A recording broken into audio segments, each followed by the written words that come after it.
When the war was over, Banff went crazy, as every place did, and everybody poured out onto the main street.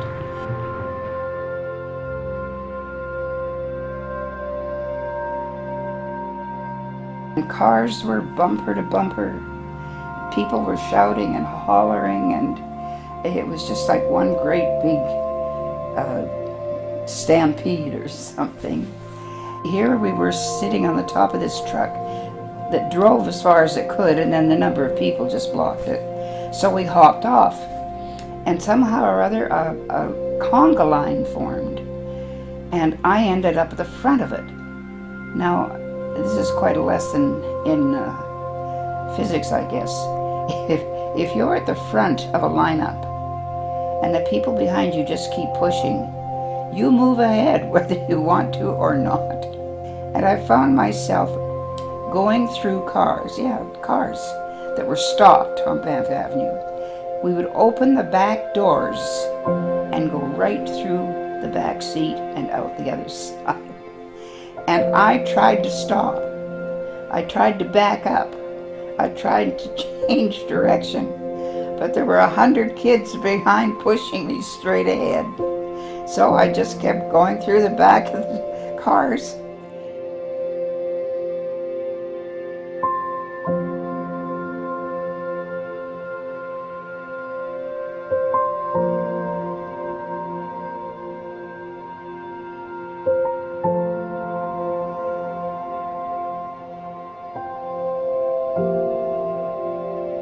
It was also a very serious scene too, because with the celebration was the realization that there'd be no more air raids.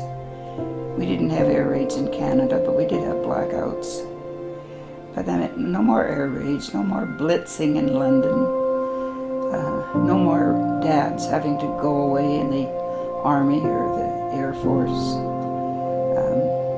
No more children having to be evacuated. There were hundreds who were sent from England to save the children. But you can imagine those little kids having to cross the ocean to Canada without their parents. Anyway, it was the end of all of that. End of the Nazis. Oh, we hated the Nazis. Oh. In fact, at the time, I was getting ready to join the Anglican Church. And the minister had said before I could take the sacrament, I had to forgive everybody.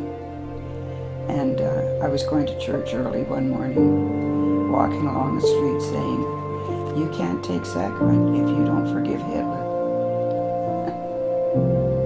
And I said, I just can't forgive Hitler. It's up to somebody else to do that.